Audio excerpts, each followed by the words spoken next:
You are listening to the Lawyer Stories podcast with host Benny Gold. Lawyer Stories was founded in July 2017 and is an expanding global network of lawyers and law students sharing their personal journeys to the noble profession of the practice of law. Join us on this podcast as we dig deeper into these stories and hear from lawyers and law students from around the world in all areas of the legal profession. Here at Lawyer Stories, we believe that every lawyer has a story. What's yours? Welcome to the Lawyer Stories podcast with Benny Gold.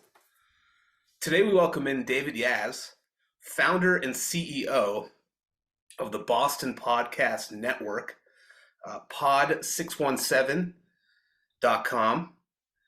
David produces the Lawyer Stories podcast amongst many other amazing shows. Well, not to call my show amazing, but you do produce a lot of incredible content.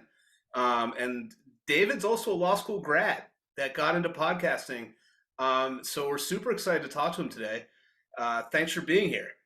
My pleasure, Benny. Hold on. Ouch. That's me pinching myself because I'm on the Lawyer Stories podcast. You're too funny. But seriously, I'm excited to be here. I've obviously been connected with your show for, has it been a year? Maybe, I don't know. I think maybe not quite a year. It might be coming up on a year actually. Yeah.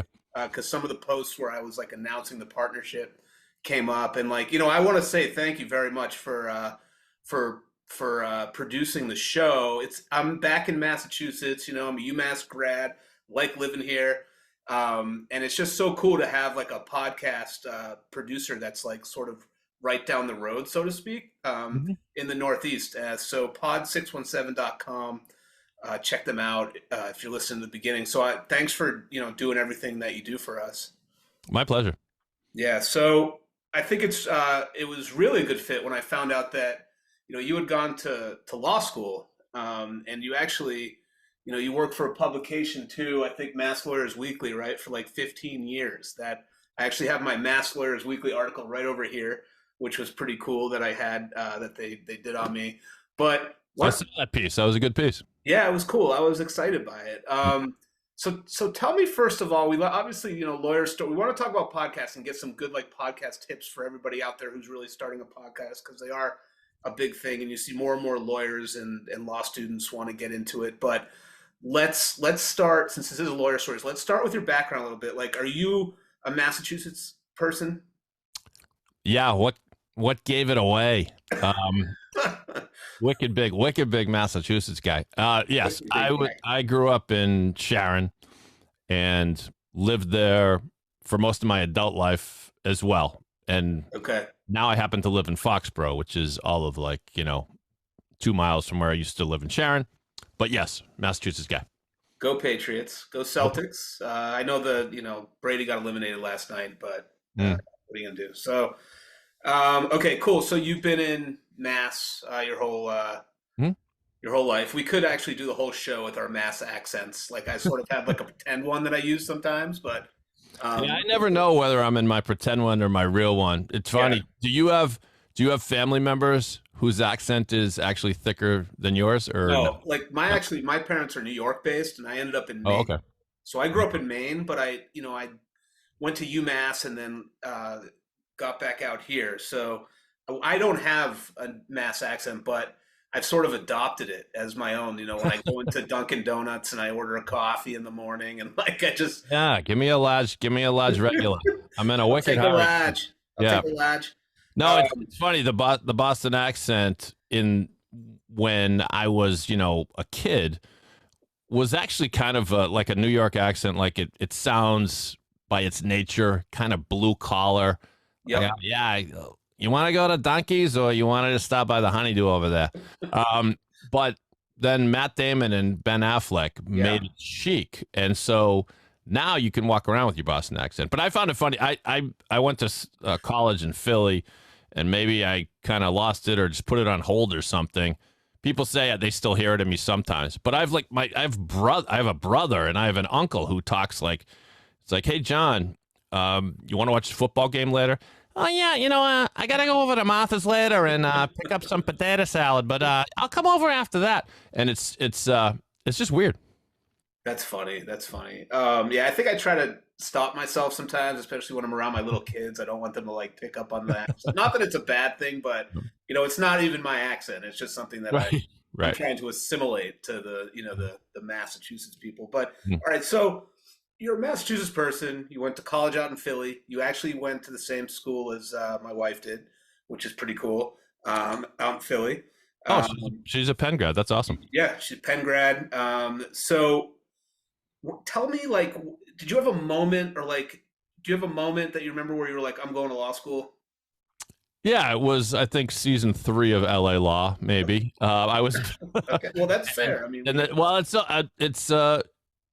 only half joking. The television show LA Law, for those that don't know, was very popular in the 80s, and it was my go-to show. And the thing about the show was it wasn't really realistic because every court case was wrapped up in about 10 minutes after an impassioned argument about this or that. But it was kind of cool in showing all the different things that can come up and become a legal dispute, and how there can be passion in the law, there can be creativity in the law, and it can make you think about things a different way. Like if you're walking through the city and you see a manhole or a construction area, and there are 4 orange bright cones outlining it. And after you go to law school, you look at that and you think, I wonder if the law requires 4 cones, right. Or maybe it requires 6, or maybe it only requires 2. And these guys did the extra and they put down 4. You start to see things a different way. And my mom was a lawyer. My mom, when I was 10 years old, my mom said, should I go to law school? She had, she's a graduate of your alma mater, UMass, both my parents, great school. My son's there now. And, but she raised us and was not really in the working world. And so later in life, she said, should I go back to law school? And I said, Mommy, you should do it. You've always wanted to do it. And later I told her, I don't know why you took the advice of a 10-year-old, because that doesn't make any sense. But she went to New England Law School, as it was known then, at night. Right. Yep. And graduated at the top of her class and went on to the district attorney's office. And she still has a law practice, mostly divorce. But so I was inspired by my mom. That's and amazing. Yeah, and by Harry Hamlin and Susan Day. Well, that's amazing. I mean, I think like it's funny that you joke like, I don't know why she took the advice of a 10-year-old, but it actually was pretty profound, because you said those things like, hey, you've always wanted to do it. You got to do it. Yeah. I think people who don't go after it, they get into something else and they end up doing something else, and then maybe they never go back, and then they have that wonder of like, what would it be like, right? So I think that was actually pretty great advice that you gave your mom at 10. So yeah, I think so. And she did become a very good lawyer and was able to, I'll give you another quick story. Probably when I was like 11 or something, my dad bought a new refrigerator, and it came, of course, in a huge cardboard box that we immediately wanted the box to like make a fort out of it. And so me and my 2 younger brothers were making forts and everything. And one night, something happened, and I probably threw my brother into the box or something, and somebody's crying, and there's a big fight, and my dad comes down and he says, "That's it, I'm throwing the box away." And I said, and we were like, no, we love the box, and then I think it might have been me, I said, we should have a trial, we should put this controversy on trial.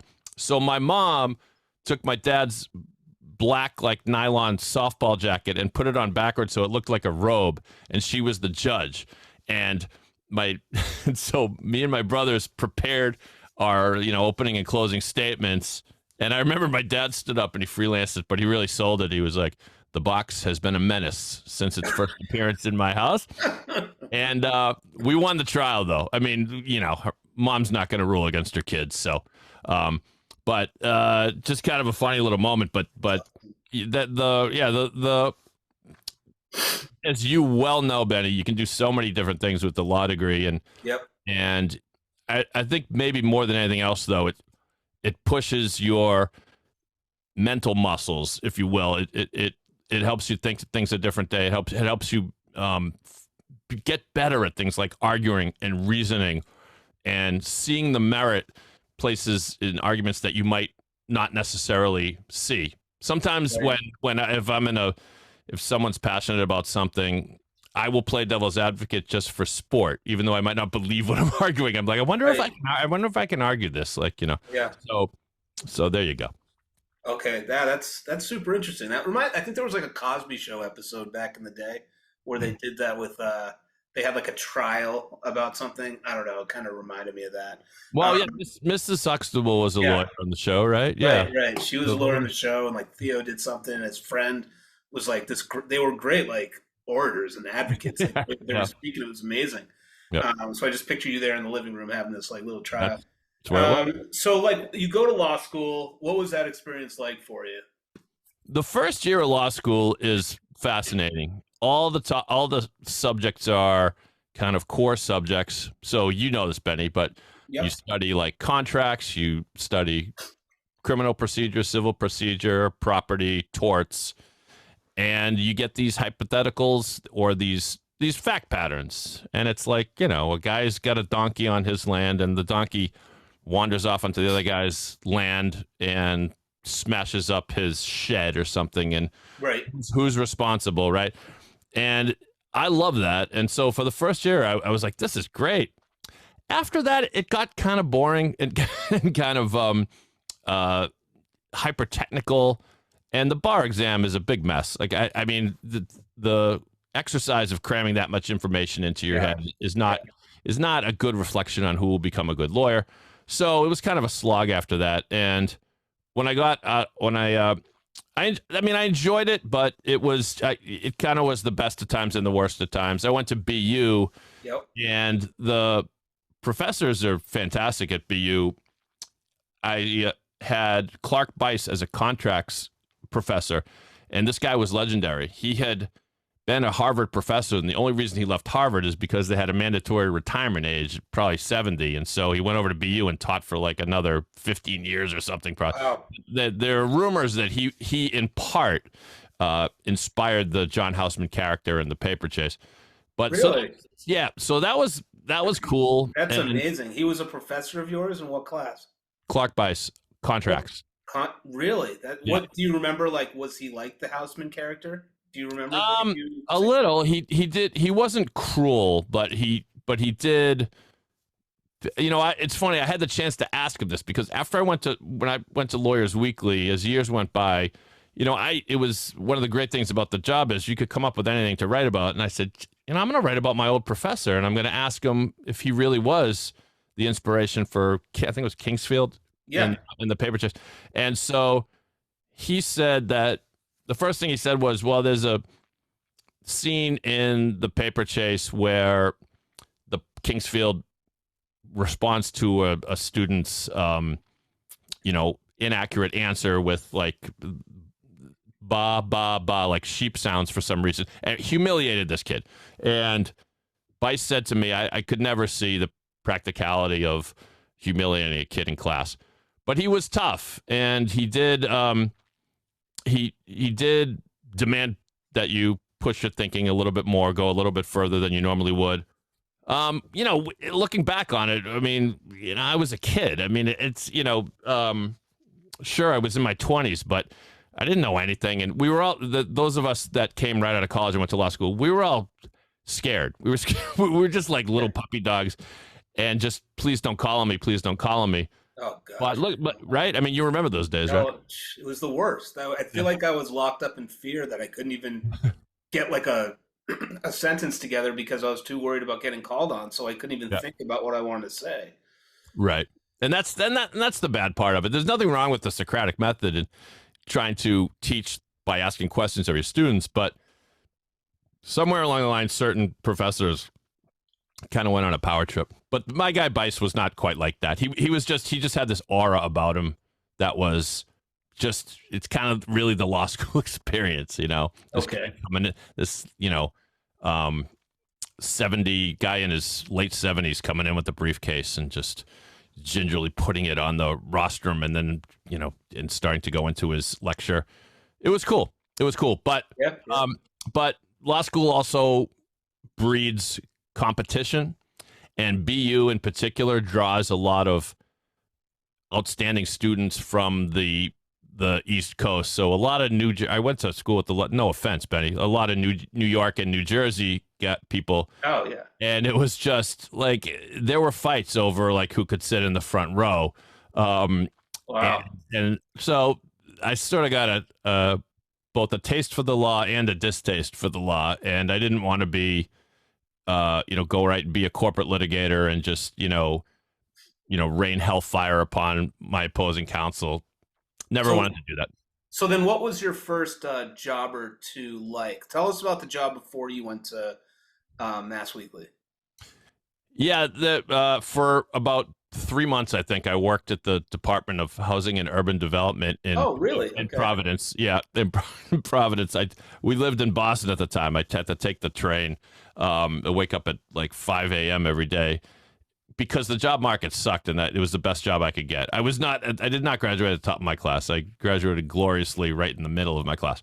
But I did practice law more or less for a full year at a firm that is now known as Roberto Israel and Weiner in Boston. And the reason I got the job is because Barry Weiner went to UMass with my parents and said, "Come on in, let's see what we can do, David," and gave me a job. And it was great. I'm still in touch with some of those lawyers that I worked there, but it was a grind. I was obviously the low guy on the totem pole of this litigation team. So, I'm doing research. I'm like basically hitting the books by myself, trying to, give them some research help. I got into court once, and my job was to say present. That was all I had to say, and so I quickly learned that this probably wasn't for me, despite the fact that the firm is wonderful and just kind of salt of the earth people over at that firm.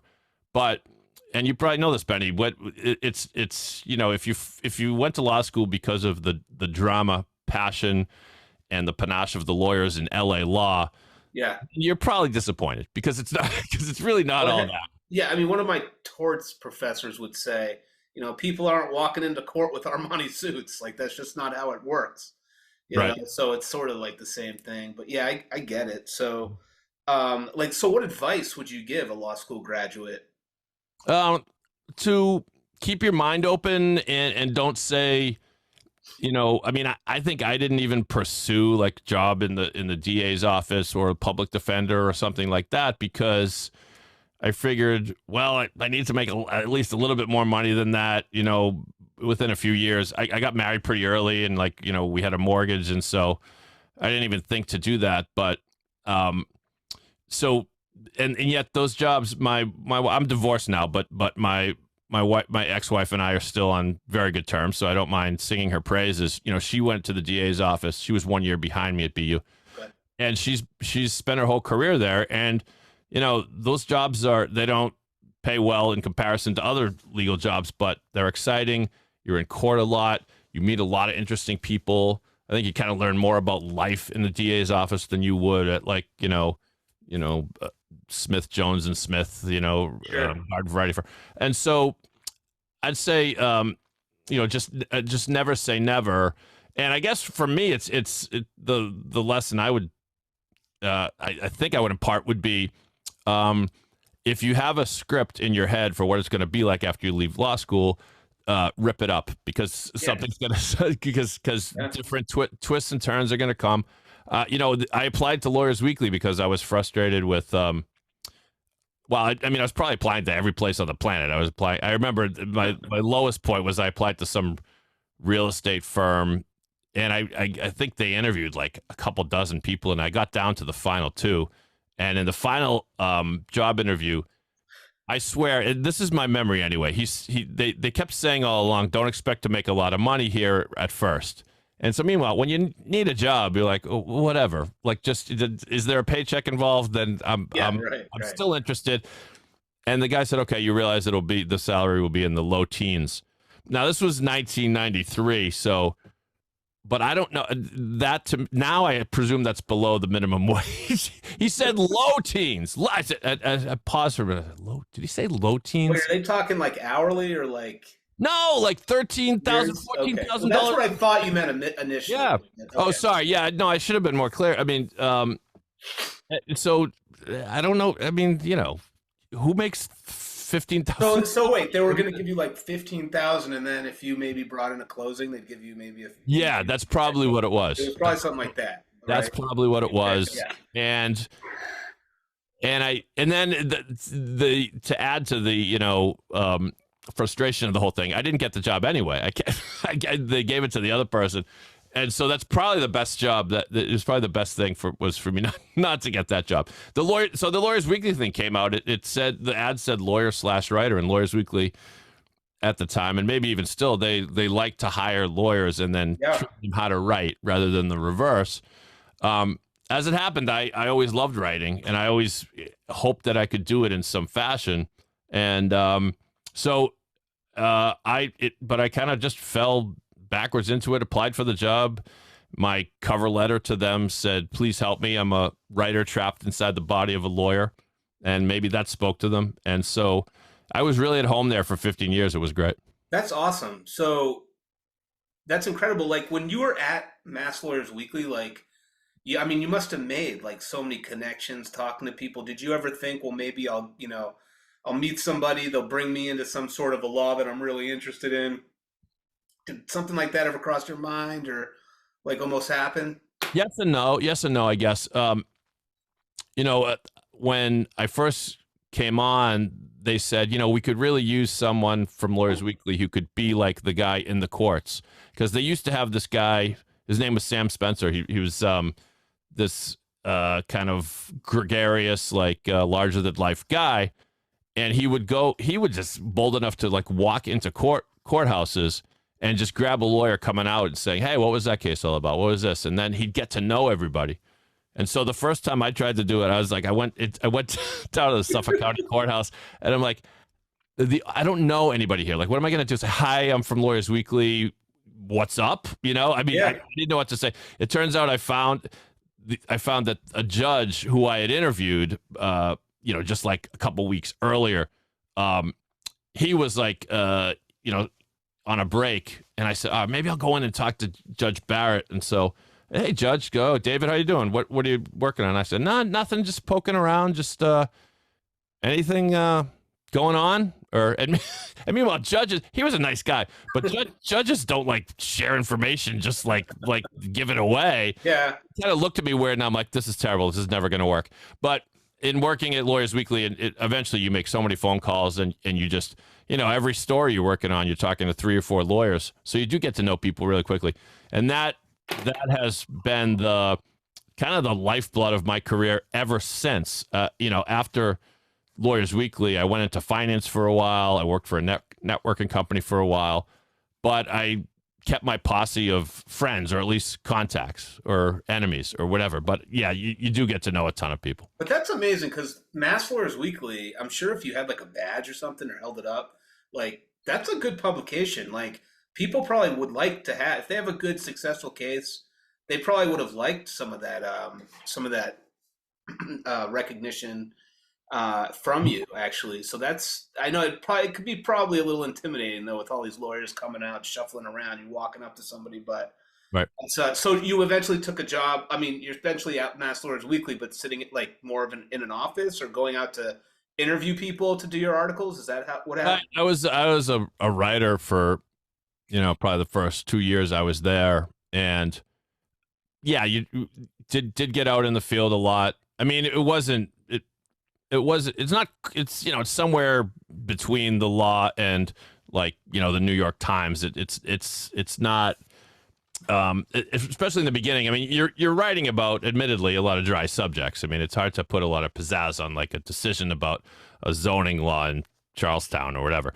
But a lot of different experiences. One day you'd be interviewing a judge, and the cool thing was, judges don't typically talk to a lot of lawyers off the bench. They can be friendly, but not too friendly, because they all fear about getting in trouble and favoritism and all that.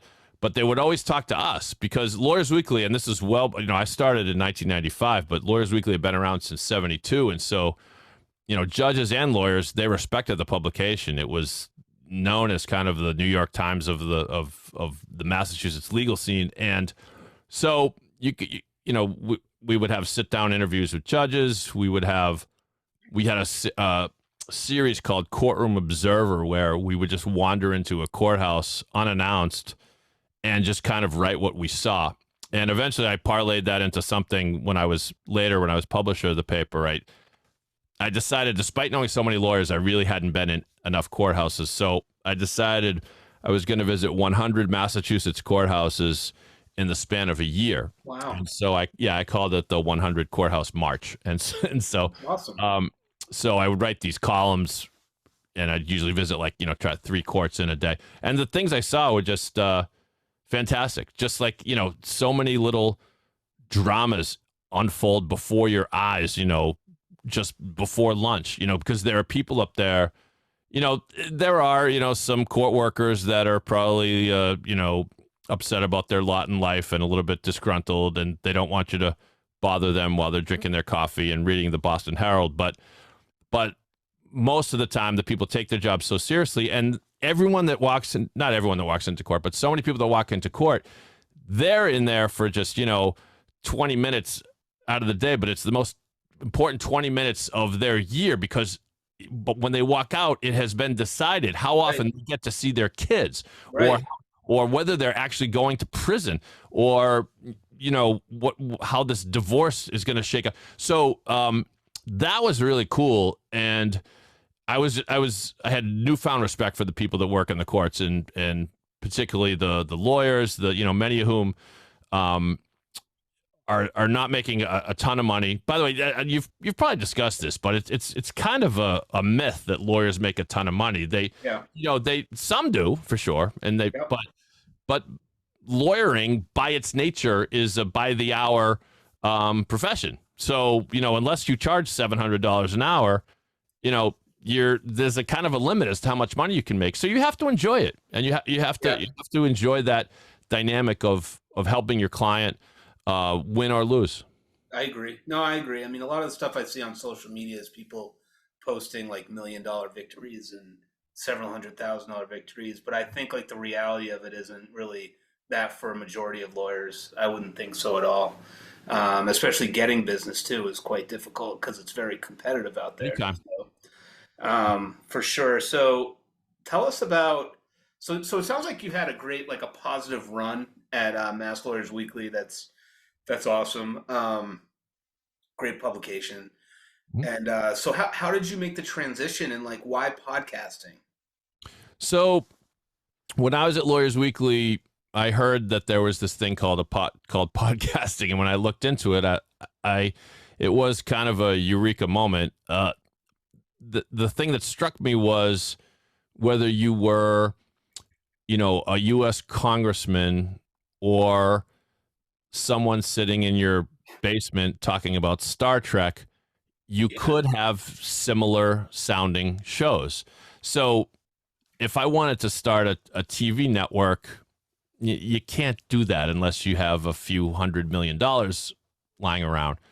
But if you want to start with just your own podcast, you get, I mean, look at two fools like you and I, Benny, are doing this. So, I'm saying I think it is difficult to create a good podcast, but it's not that hard to create a podcast. And so I just found that interesting, that it was kind of like the great leveler. Like I have the ability, with a few bells and whistles and spending a few $100s on equipment, to make my podcast sound as polished as, Joe Rogan's or Mark Maron's, or pick a popular podcaster. Right. And so, and when I was at Lawyers Weekly, we launched a series of podcasts. This was 2008, when most people really hadn't heard of podcast, which is 2008 you launched. Yeah, that was the first podcast I ever did. It was the Lawyers Weekly podcast. And what I did was I brought 2 reporters into my office with the little blue that orb of a microphone that's supposed to catch all the sound in the room, and it doesn't do a very good job.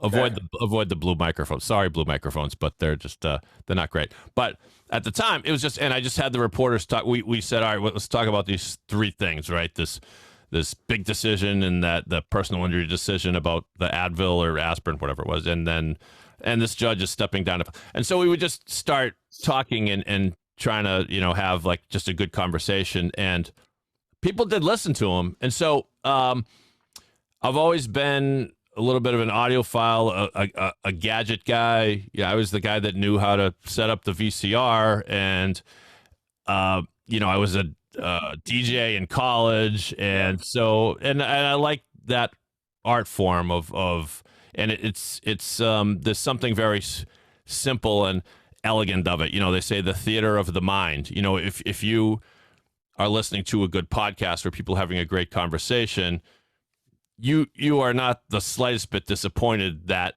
you don't have a video component, that you don't see them. I'll give you one example, which is probably not the best example, but when Mark Maron is the comedian who famously launched his podcast in his garage, and he was kind of down and out in the comedy scene, and he just developed a following, and eventually so popular that he had President Obama at the time show up at his garage and did an interview with President Obama. But he did one interview with Louis C.K. So, and local comedian, he has been he's been canceled. Let's say what it is. But before he was canceled, he had this kind of ongoing feud in entertainment circles with Maron.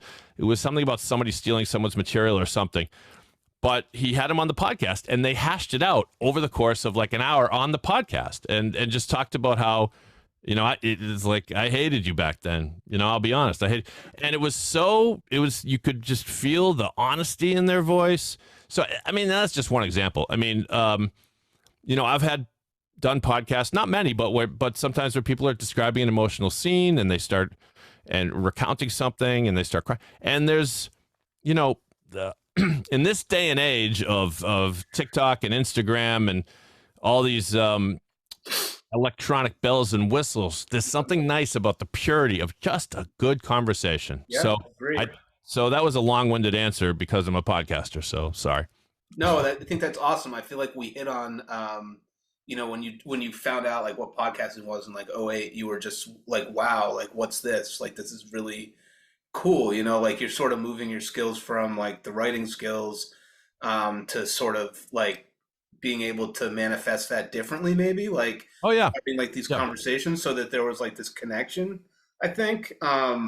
As you know, there's great creativity. I mean, you get into the newspaper business, not for fame and fortune really, but because you enjoy it. And so, and because you get to flex your creative muscles, and you work at a place where it's welcome to say, hey, what if we tried this? Or what if we tried this? Or what if we did a feature on this thing that we've never done before?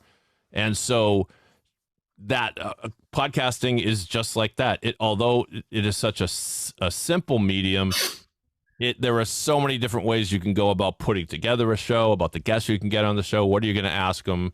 How you're going to structure it. Like all that stuff is fun to me. Yeah, for sure. So how did you go from the podcast you had created in '08 to starting POD617? Mm-hmm. So before I started POD617, I launched a podcast called the Boston Podcast. I'm trying to point to it. Yep, I see it. Yep. And I launched that just as a sort of complement to whatever I was doing. I was a financial advisor at the time, but yeah, how'd that happen, by the way? Like, I don't want to get too off road, but like you went into finance. Like that's amazing. Yeah, it wasn't my idea. I got recruited by a firm called Alliance Bernstein. I got a call from a headhunter just out of the blue. And at first I said, I don't know, you sound nice, and this sounds like a nice company. I don't know why you're calling me. I'm a lawyer turned newspaper guy. And they said, well, this guy said, well, I started asking around, and I said, who's the guy who knows all the lawyers in town? And they said, you. And I said, okay, so that's fair. I mean, that's a nice thing to say about me. I do know a lot of lawyers. He said, well, this firm Bernstein likes to kind of pick the apples off the tree. In other words, they don't, and I was 40 years old at the time. And it's like, no, we don't want someone who's, just graduated from Wharton and all that. We want someone who's been in the business world, who knows people. We can train you in the finance, in the investor advisory stuff. And by the way, they were right. I don't want to malign anyone in finance, but if you're a a financial advisor, it actually really isn't rocket science. It's a lot of it's a lot of common sense. Now you could get in the weeds and like I always got confused when we talked about this international fund performs versus this domestic, whatever. But when you're counseling people on the decisions they make of the money, it's usually pretty simple. Do you want to go conservative? You want to go aggressive? How long is your timetable? When do you want to retire? All that stuff. But they recruited me, and I took the leap for a couple of reasons. One, quite frankly, the newspaper business was not exactly in the best of shape. It was I don't want to say the beginning of the end because there were still some great newspapers out there, but it was a change that we were not as an industry, we were not going to come back from 2008. We all know what happened with the economy. Yeah. With so many people tightening their belts. We did $1 million in help wanted ads. The help wanted ads in Lawyers Weekly. But if you wanted a job as a lawyer, that's where you went. And that meant $1 million worth. And that fell off precipitously because 2008, a lot of businesses struggled, and they said, that's one place we're going to cut back in advertising. And two, with the internet booming, it's like, oh, well, we can just put it on monster.com for free. We don't have to go to Lawyers Weekly. And so there, print started its slow descent, and all of a sudden there's this financial firm saying, we're going to offer you this great opportunity. And it was great. Admittedly, it didn't work out in the end, at the end of the day, it wasn't for me, but I learned a lot. I did it for about 5 years or so. Wow. And was able to, as I've said before, like it was great to be the Lawyers Weekly guy because I knew so many lawyers. And when you're a financial advisor, you're trying to take as many meetings as you can. The whole game, of course, is bringing in assets and bringing in clients. Right. And their whole strategy was the way we get clients is not going directly. It's going to their professional advisors. So it's going to their lawyers, it's going to their accountants, and, maybe a real estate guy or whatever, and saying, when you have a client that needs advice, I hope you think of me. And so that was kind of cool to me because I don't know about you. I hate sales. I hate asking people for money. I hear you. Yep. But it was easier to go to a lawyer and say, listen, this is what I do now. I work for a great firm. If you have a client who's in a position, and a lot of lawyers do, the lawyer, I got a fair amount of referrals from personal injury lawyers that I knew. You got somebody who just won a $2 million verdict. Now they've got $1.3 million or whatever you get out of it. And they have no idea what to do with it. Oh, talk to Dave. He's a great financial advisor. He'll give you good advice. He won't put pressure on you, etc. So that was the strategy. That makes sense. I see how that works. I see how that connects. So, okay. So back to the podcasting thing. I know I asked about the finance because I did see that, and I was really curious about that too. So tell us like the transition from, you had Boston podcasts alongside like the podcast you created from Mass Lawyers Weekly, and then you launched POD617. Yep. Yeah, I think you asked me that question about 10 minutes ago, and I never answered it. So no, because I got off on a tangent about that's okay. And you know why? I'll tell you why. I didn't want to bring up this name, but I mean, first of all, I'm interested in how you went from sort of this to the finance right away, but it makes sense now because of the lawyers. But also, I'm a little hyper curious because I just got done watching this like Madoff thing that it came out in 2003, and you mentioned 2008. And I haven't watched that yet. Is it good? It came out in 2023, and I don't really have time to watch stuff anymore, but just because of my circumstance. But we happened to fit it in the end of it, and it was really well done. I think if these are how shows are done, I haven't watched a lot of shows lately, but it was really good. So I was sort of, I heard the finance, and I'm like, okay, I'm sort of on that wavelength. Let's. Yeah, when the Madoff thing hit, I think I was probably still at Lawyers Weekly. So. But knowing what I learned after being at Bernstein, it was all the more outrageous to me because he basically, the first thing you learn when you become a financial advisor is if you're going to invest, think of a timeline, stay the course, because there are going to be years where you lose money. You literally lose money, and then Yeah, Madoff was like, no. You get 13%, 15% every year, Yeah, guaranteed. And it's impossible. Like you quickly learn that it's just not the way the stock market works. Oh. But anyway, to answer your question, I was working for a networking company called USA 500, and I just had this passion for podcasting, and I thought, you know what? There is no company called the Boston Podcast Network, and Awesome. Yeah.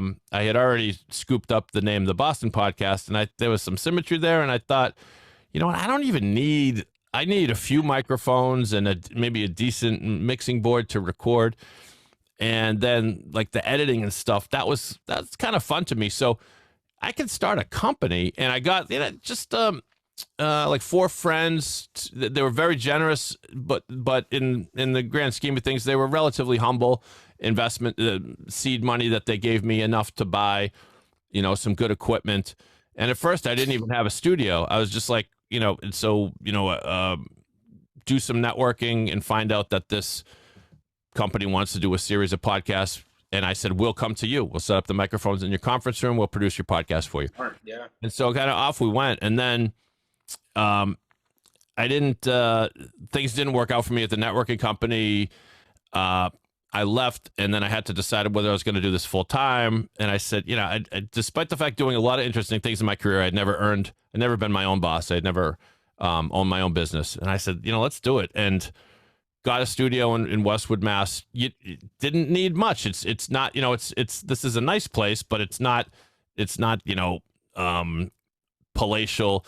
It's just enough room you need to put some soundproofing, to have excellent audio equipment, and then off we went. And it was just, I'll tell you though, the maybe interesting dynamic for your audience, Benny, is it hit me that this is actually a very logical thing for me to do, because I went from being the Lawyers Weekly guy and knowing a ton of lawyers in town to finance, where they hired me just because of all the lawyers that I knew and I could network with. And now what I'm doing now is, to some degree, is teaching. If we just talk about the lawyers, so lawyers probably make up about a third of my clients. Yep. And what I tell people is, podcasting is a great way to network, because the way they anybody teaches you networking is, if you want to network with trust and estates lawyers, well, find other people who know trust and estates lawyers. Talk to your friends. Hey, who's your trust and estate lawyer? Can I sit down and have a cup of coffee with them? Because I really need to know estate planning lawyers, because they're going to refer me business. And then you find the name of this person and you say, hey, can we grab a coffee at Panera? I don't want to be super salesy and everything, Mr. Lawyer, but I want you to know what I do, and maybe we can help each other and refer business. Okay. If you have a podcast, if you have your own show, you can say, I have this podcast, I put a lot of work into it, and what I like to do is feature people on the show that do interesting things and have interesting practices. So now, that's a lot better offer than I'm going to buy you a coffee and a scone at Panera. You're coming into a studio. Chocolate chip cookies are like pretty good there. Well, they're terrific, but we can throw in the cookie too at POD617. But all I'm saying is, like, and this, Benny. So, but you bring someone onto your show, they get a kick out of it. They have a nice experience. You let them tell their story. And then the bonus is, after the fact, you've got this takeaway, you've got this digital product, you've got this 45 to 60 minute, whatever, interview. And, if you've done your job well, then it's a great conversation. It's a nice marketing piece for your guest. So what is your guest going to do? They're going to blast it all over social media. And it was a pleasure, and which is I'm going to do after this show. It was such a pleasure being on Benny Gold's podcast, as I know many of your guests do. And so now they're marketing for you, right? And so it kind of works all around, and it's fun. Like, it's this is a day and age where these things are possible. Before we had podcasting, you couldn't do something like this. That's an amazing point. I've honestly never really thought of it in that. I mean, I see there are people who do like SEO companies, right? Like these bigger SEO companies who will only take like clients who make like millions and that sort of thing. And I've had some of them on my show, and they have their own podcast now, and they have personal injury lawyers on them. And I never really like looked at it from the perspective. I always thought it was like them sort of helping them. The host, SEO, helping the personal injury lawyer, but in essence, it's really planting that seed. Like, I'm the person that you want to use for SEO, and then go tell your friends.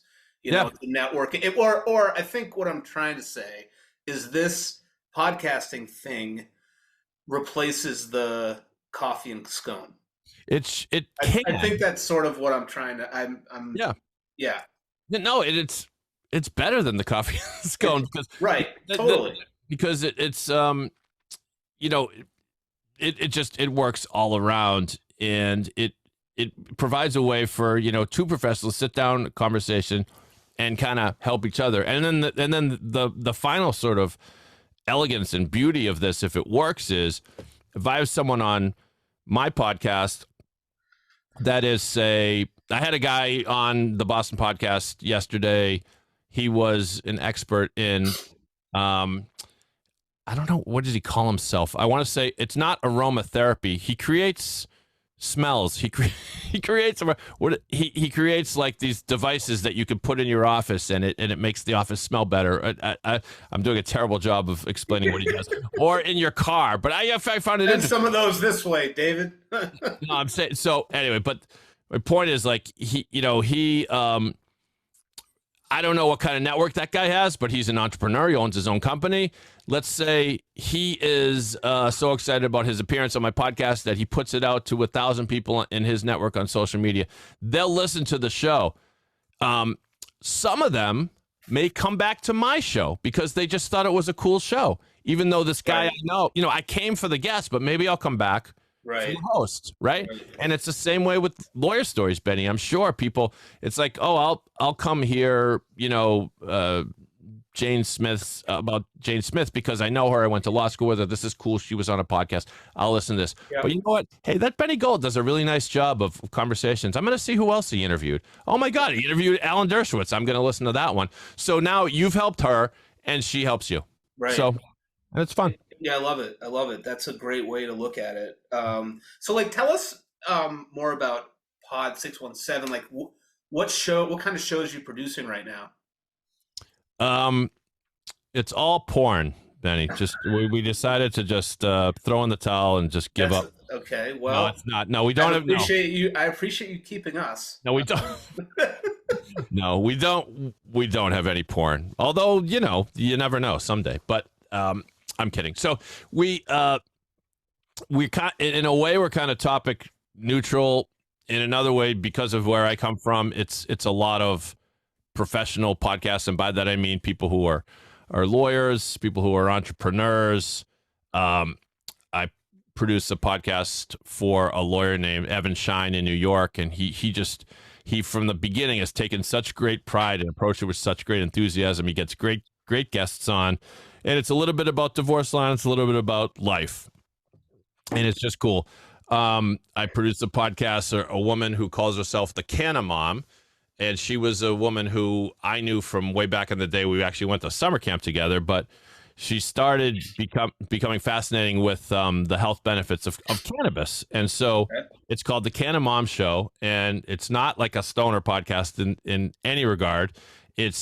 She's interviewing women in the cannabis industry who are making strides in business. And so that's interesting for a different reason. Recently launched a show called the Didi and Latal Show. It's an Israeli husband and wife team that are both in cybersecurity, but at different companies. And so they're very colorful. It's always interesting. They're always talking about how, you know, hacking and password security and stuff that we all deal with in some way. So it's, you know, I like to say we can do almost anything. It's a mix.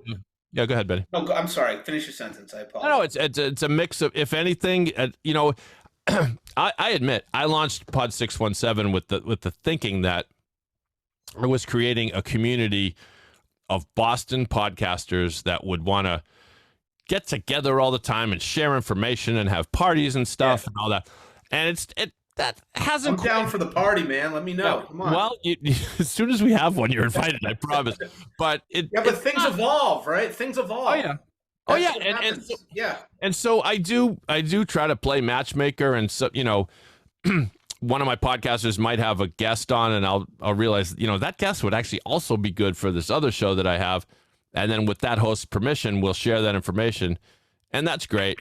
But what I've learned is you get people aren't interested in your podcast until they are for some reason. So it's not as if people come to our website and start and go down through the whole. It would almost kind of not make sense because you got the Canamum show and then you got this divorce lawyer. Well, maybe some people are interested in both, but really, but the art form of producing great shows is what we do, and so I just hope that all of the shows on our site, and at any given time we might have as many as 4 dozen on the site. So, some people will take time off. Some people will quit. We call it pod fading. I'm delighted that is not something that you will ever be diagnosed with, Benny. I don't think. But, what people don't realize is even if you hire someone like me, it's still a lot of work. So let me ask you this. Like, I want to ask you this. When we talk about the shows, I asked you, so like, what kind of shows are you producing now? What does that mean? Like, what are you doing for these people? Like specifically, I know what you do for me, but like, what are you, but like generally, what services do you offer for everybody out there who's listening? Yeah, you're not necessarily typical, and I say that in the nicest fashion, Benny, but your show was already established before you came to us, and so we help you with certain things, and we're delighted to do it. Awesome. Yeah. A lot of people come to us without a clue. I got a great idea for a podcast. I don't know where to start. And those fall into 2 categories. I don't know where to start, and I have a budget of X for you. Or I don't know where to start, and I don't have to pay for this, do I? Yeah. And so the second part, I have to gently and politely describe that this is the way we make our living. We produce these podcasts. So what does that mean? We work with clients in a variety of different ways. In the ones that are kind of, I don't know what you call them, but like full blast clients, we produce the thing from start to finish. So they either come to our studio or log on remotely. And the idea is they generally, occasionally we get involved in booking guests, but usually it's the person who's got the vision, the host, and they're the one booking the guests. But they get the guest to show up, and then we take care of just about everything else. So we create the intro music and the outro music. Okay. Do you want to have a break in between and do a promo for something? If you have an advertiser, we're going to create those promos for the advertisers. We're going to edit the thing so it sounds smooth.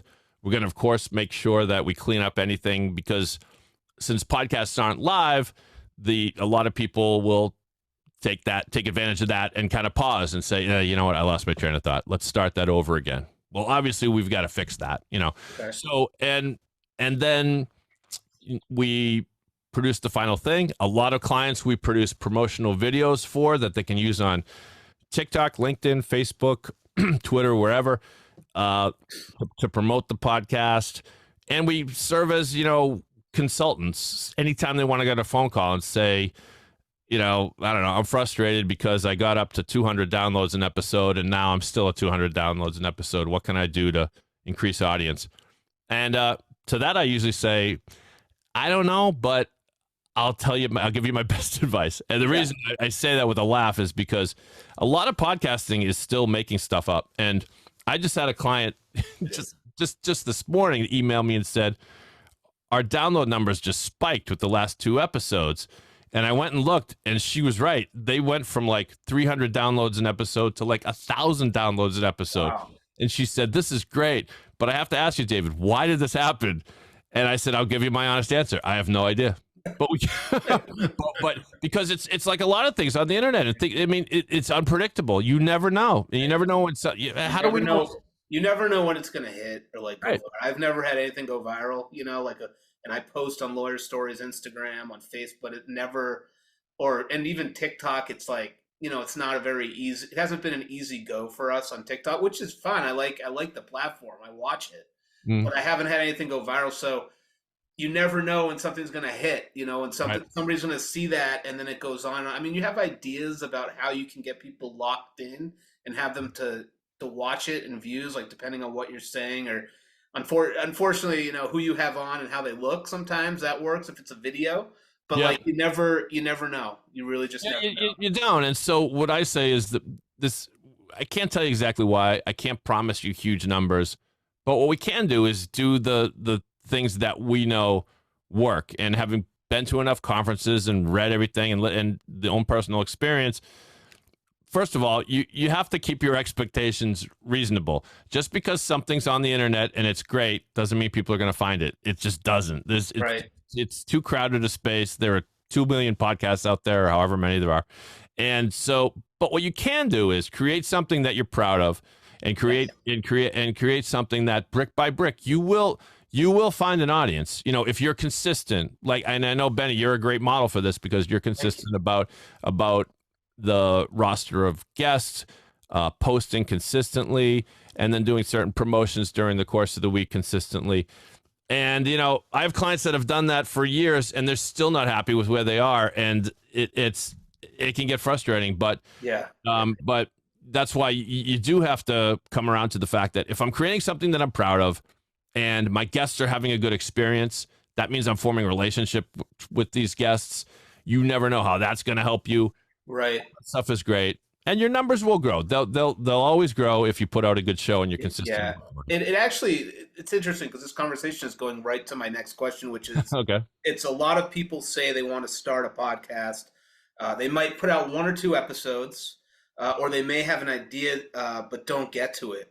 So like, what's your best advice for getting to it? I know what my advice would be, and I could I'll answer the question before I let my guest. Okay. I would just say, you got to be consistent.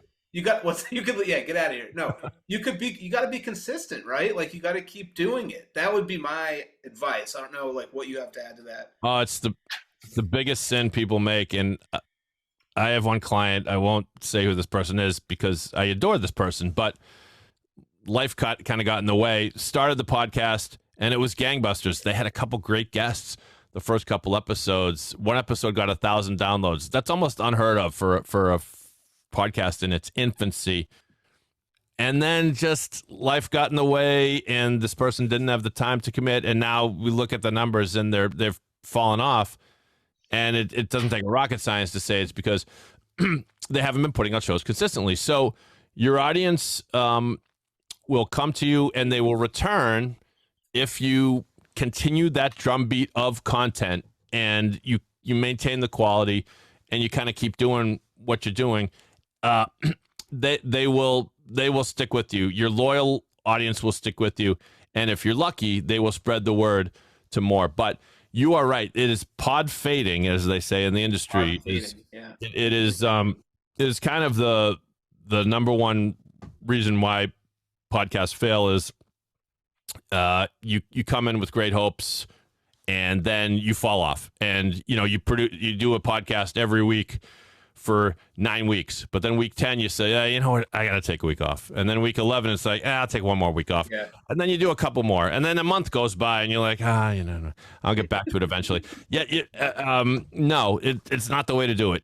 Have a plan. So have a plan. If you are concerned about the time that you're going to spend on it and you don't have the time to do a weekly podcast, do a bi-weekly podcast. If you have to start monthly, that's fine. Start that way.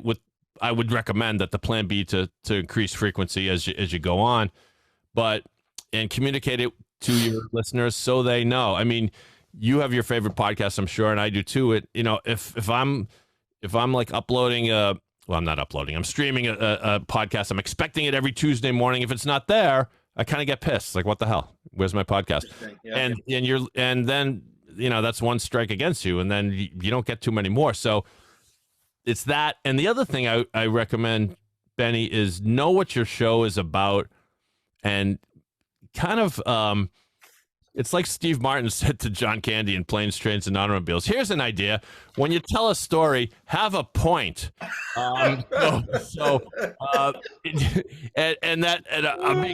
being silly, but there's this phenomenon among podcasting that people will come to me and they'll say, oh, my friend Kathy and everyone says we should have a podcast. It's like, right. Okay. And maybe everyone's right. Okay. So yeah, it's going to be the Kathy and Sandy show. I'm making this up, by the way, of course. Right.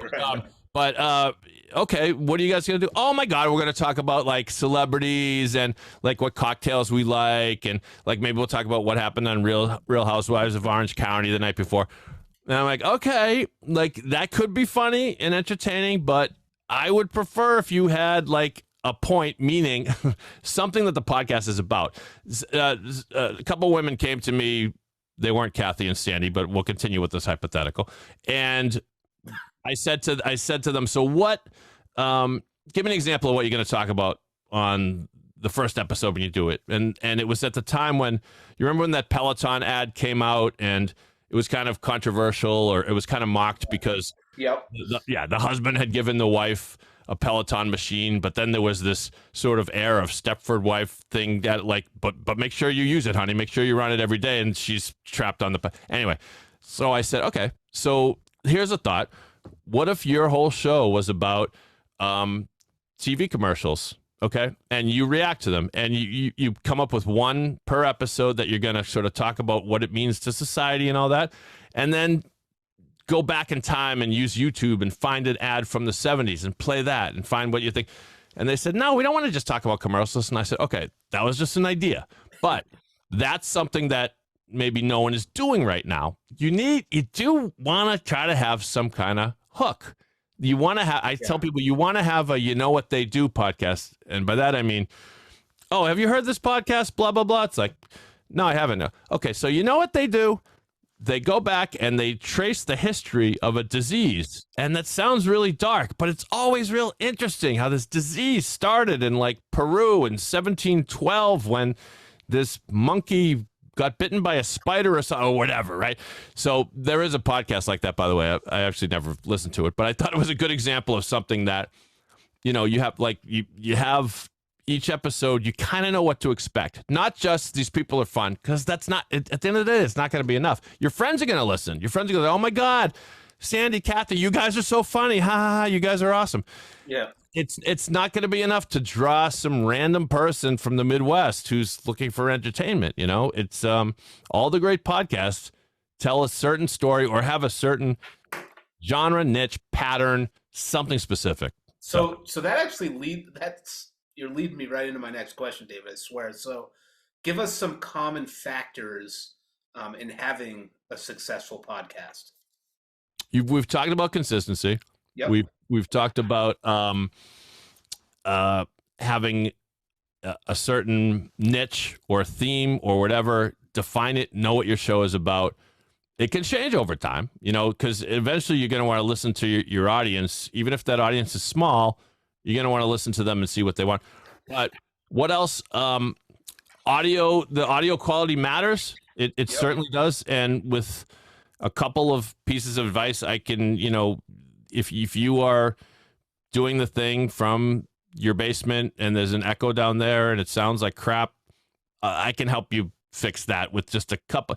You can get a very quality USB microphone for about $85 on Amazon, and you could do a lot worse. So, so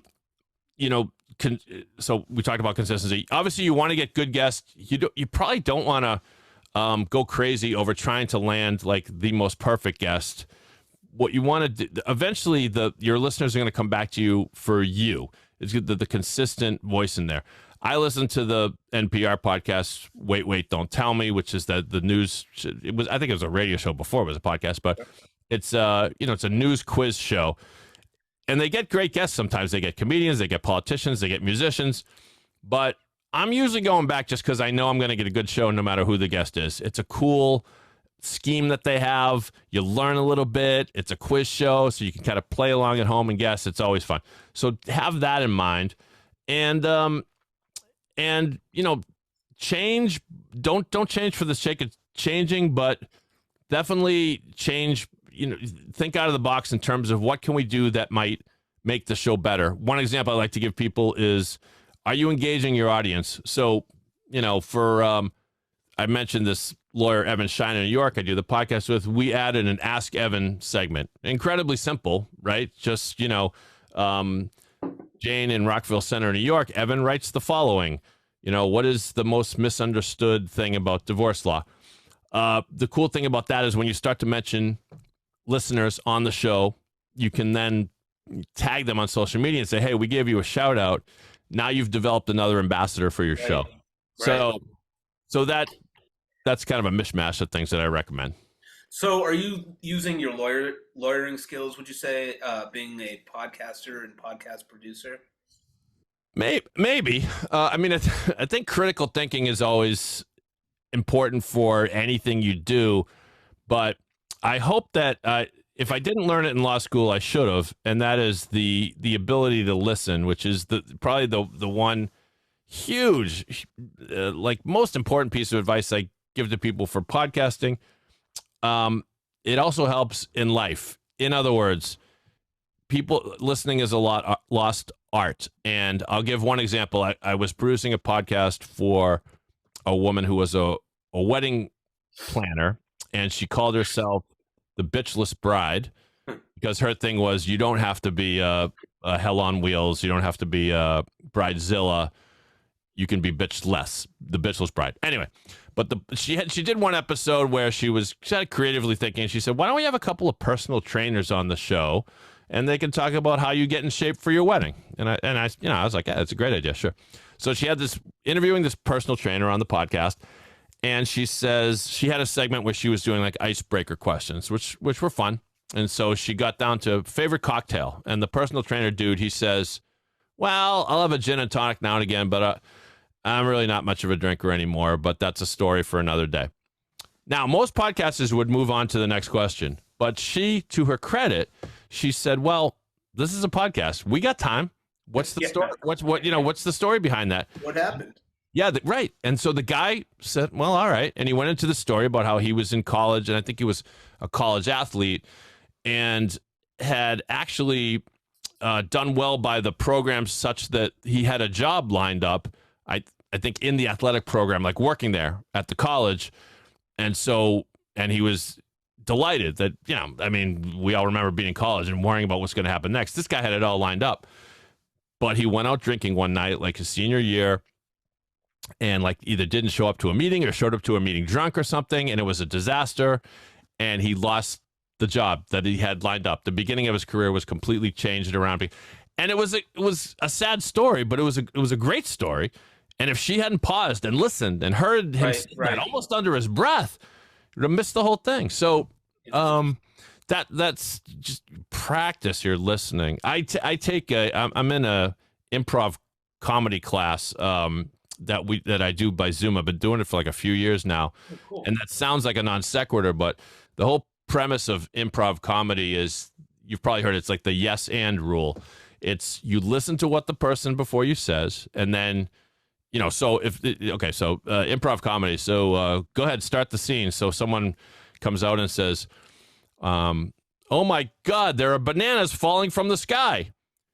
What do you think about that, Dave? And so if I come in, I want to say something like, thank God I have all this ice cream and whipped cream and fudge sauce because now we have sundaes.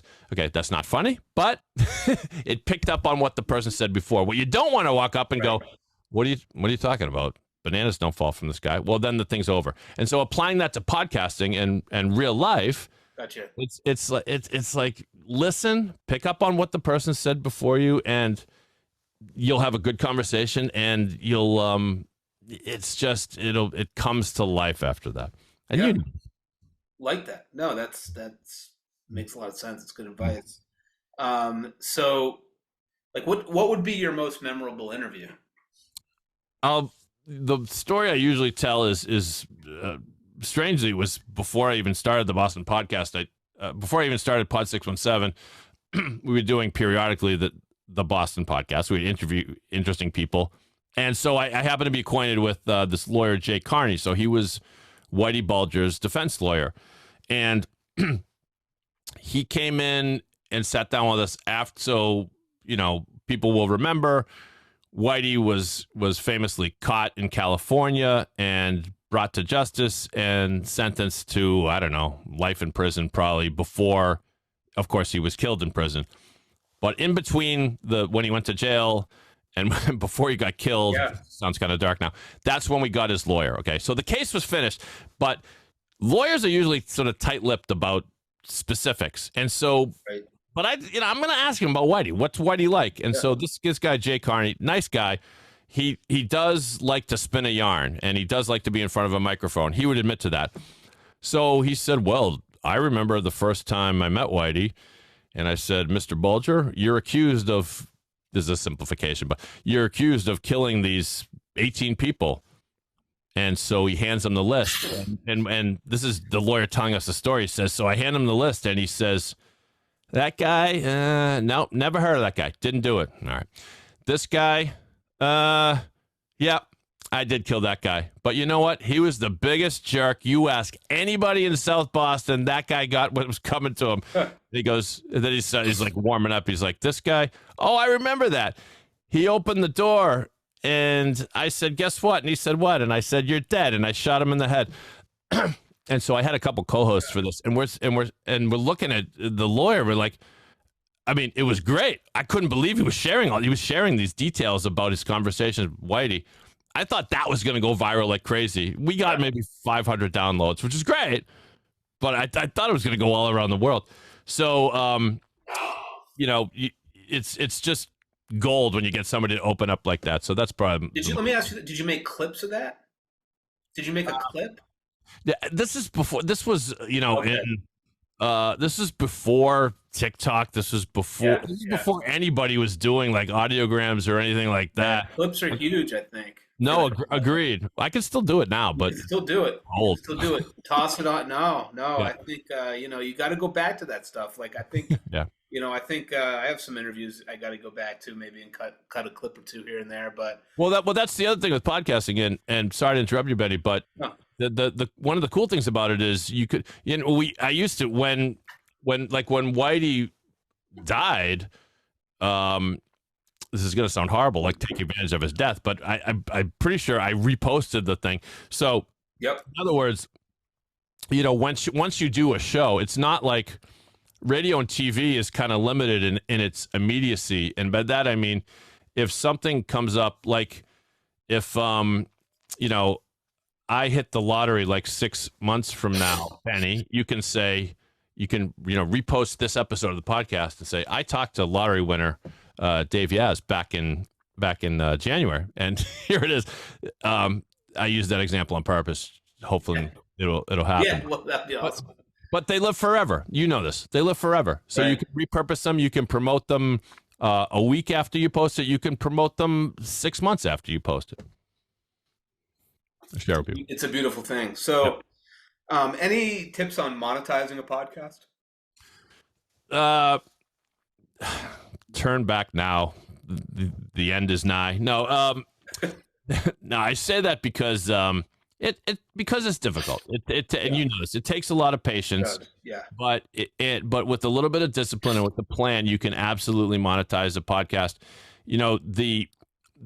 I have sample pitch decks that you can use and go to advertisers, and there are little tricks of the trade. For example, if you do a podcast on fashion and you're partial to Calvin Klein. I'm making this up. Is Calvin Klein still a thing? I hope so. Anyway, so and on the show, let's say you mention Calvin Klein like every third episode, and then you tag them on Instagram and all your socials, and eventually someone at Calvin Klein says, this person keeps talking about us. Maybe we should check them out. And now, sorry, I thought I had to sneeze. I don't have a sneeze button though, Benny, so I apologize in advance. That's all right. Allergies. Thank you. I'll bank that for later. Yeah. So, and then you go to Calvin Klein and say, how would you like to sponsor our show? And they say, oh, you're the podcast that keeps mentioning us. So that there are little tricks like that. I do recommend people look at Patreon, which is a website that is designed for this purpose, so that listeners can spend a few dollars every month in supporting your show. Don't underestimate the fact that your listeners are you will have loyal listeners, and they will want to help you. And without going into the whole thing, you can sell swag.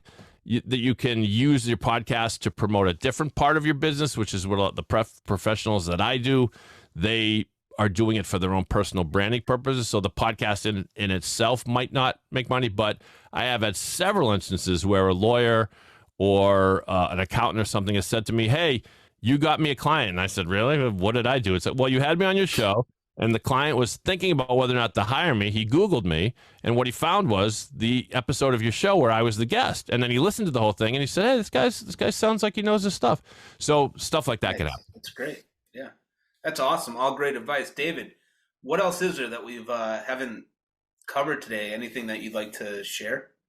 No, I'm pretty tired, Benny. You which is what happens after a good podcast. You're exhausted. Yeah. But no, right. I love what I do because it's I think podcasting is here to stay. Yeah. It's just an unusually intimate form of communicating. And it's like a Swiss Army knife. You can use it for so many different reasons. You can start a podcast thinking that, hoping you'll get 10,000 downloads per episode. That's great. I mean, go for it. I'll give you advice on how to get there, but I'll also tell you probably won't get there. But I'll give you all the advice on how to grow your show. But having a podcast, let's say, if you're, just to use an example, since this is lawyer stories, you're a real estate lawyer, and you want to, of course, bring in more clients. So in the past, you used to hold these breakfast seminars monthly at the local hotel or VFW or whatever. And if you're lucky, you got maybe 3 dozen people to come in on recent trends in real estate, right? So, well, what if you could talk, every week to like 300 people, and you don't have to buy them breakfast? In other words, that's what you could have as few as 200, 300 listeners per episode, and it's still this intimate, meaningful form of communication, and you're reaching people in a different way, and it's fun. And so, think of it, the spoken word is not dead, and I'm glad it's not. And, so, Benny, you and I will have to stand arm in arm and say podcast forever. That's right. And I love your passion, man. And we really appreciate all your help with this. I love it. I love having a podcast. Like it's so much fun to just like dive deeper into people's stories and to talk to them and get advice for like the community that I'm building. So, I think a lot of this is so valuable, and, we'll have to have a part 2 at some point with David Yas, the CEO and founder of POD617, the Boston podcast network. Check it out. Hit me up anytime if you need to connect to David, or how can people get in touch with you? POD617.com, the website, is the best place to go, and our handle on the socials is POD617. But go to the website. You can right away, if you have an idea for a podcast, there's a button you can click and tell us about it, and then we can get together and talk and make you the next big podcast star. Very good. Maybe even as big as Benny Gold. Yeah. Thanks, David. We appreciate you being on with us, and everybody stay right there. Where everybody else, wherever you are in the world today, enjoy yourselves. Cheers.